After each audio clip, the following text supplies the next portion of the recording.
Your phone buzzes. You look. Nothing important. You look again 10 minutes later anyway. Why? You already know there's probably nothing there. A promotional email, a notification you don't care about. And yet your hand moves before your brain finishes the sentence, there's probably nothing there. That gap between what you know and what you do is not a flaw in your willpower. It's a program running underneath your willpower, and it's a lot older than the phone in your hand.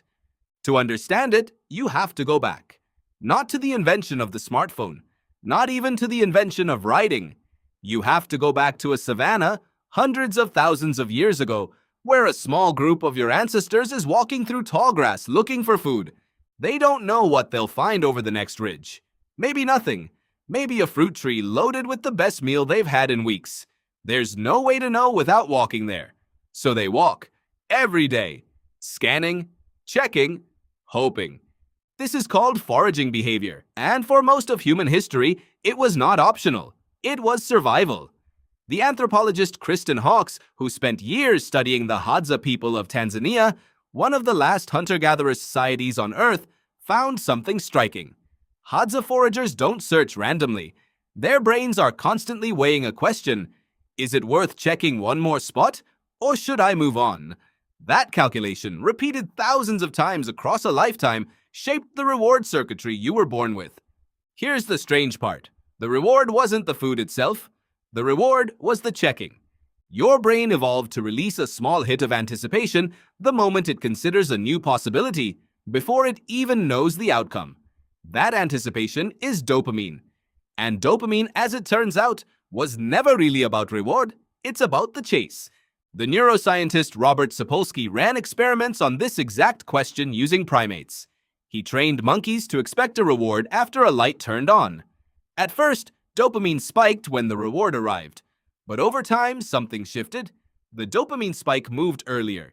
It stopped firing at the reward and started firing at the light, at the cue, at the moment of not knowing yet. The anticipation became more powerful than the payoff. Now here's the part that should make you a little uncomfortable. Sapolsky then changed the experiment so the reward only came some of the time. Not every time the light turned on. Randomly, unpredictably, and the dopamine response didn't drop. It spiked even higher. Uncertainty, it turns out, is more addictive than certainty. Your ancestors' brains didn't reward them for finding food. They rewarded them for checking under conditions where they didn't know if food was there. Does that sound familiar yet? Decades before Sapolsky's primates, a psychologist named B.F. Skinner discovered almost the same thing, working with pigeons in a box.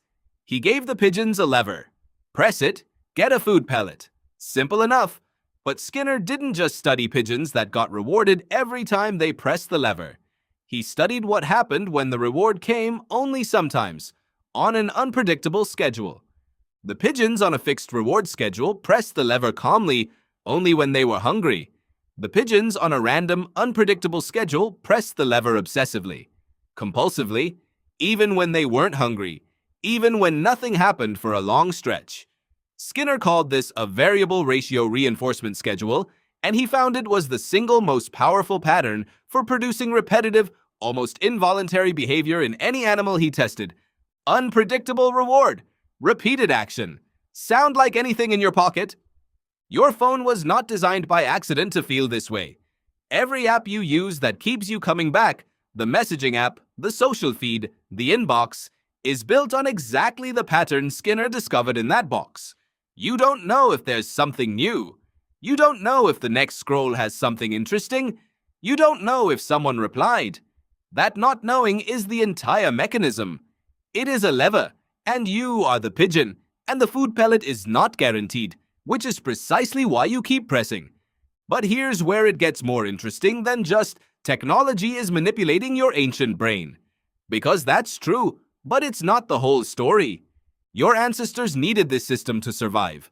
A forager who checked one ridge and then simply gave up, assuming nothing was ever there, would starve. A forager who kept checking, who tolerated the disappointment of empty branches and empty riverbanks, eventually found the fruit tree, the fish run, the herd. The individuals who felt a small reward just from the act of looking were the ones who kept looking long enough to eventually succeed. Over hundreds of thousands of years, that trait won.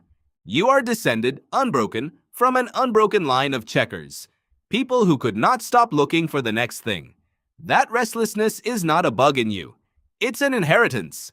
Which means when you reach for your phone for the 9th time in an hour, you are not weak. You are running an extremely old and extremely successful survival strategy in an environment it was never designed for. Because here's the mismatch. On the savanna, checking cost you something. Time, energy, calories burned, walking to the next ridge. That cost kept the system in balance. You could only check so often before your body demanded you stop and rest. Your phone removed the cost. Checking now takes a fraction of a second and burns almost no energy. The ancient reward circuit that used to be balanced by real-world friction is now firing constantly, with almost nothing standing in its way. It's the same lever, it's the same pigeon, but the box has no walls anymore. This is why willpower alone rarely works. You're not fighting a bad habit. You're fighting a program that kept your entire species alive for 250,000 years. Telling yourself to simply try harder is like telling a starving forager to simply stop looking for food. The instinct doesn't care about your intentions. It cares about the ancient math of possible reward versus cost of checking. So what actually works? Not suppression, substitution of the cost. If checking your phone costs nothing, your brain will always choose to check. But if you reintroduce even a small amount of friction, leaving it in another room, turning off the screen, putting it in a drawer, you're not fighting your instincts.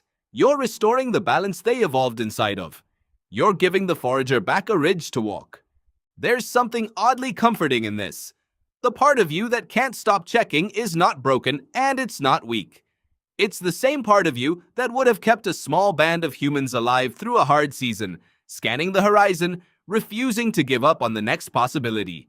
It got your ancestors through droughts and lean winters and long migrations across unfamiliar land. It is, in a very real sense, one of the most successful survival mechanisms evolution has ever produced.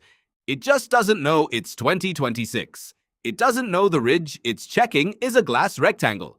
It doesn't know the fruit tree it's hoping for is a notification that was never going to change your life anyway. And maybe that's the real reframe here. The urge to check isn't proof that something is wrong with your attention. It's proof that underneath the screen, underneath the apps, underneath everything modern about your life, there is still a forager in you. Still scanning, still hoping the next ridge has something worth finding. Tonight, your phone will buzz. You'll look.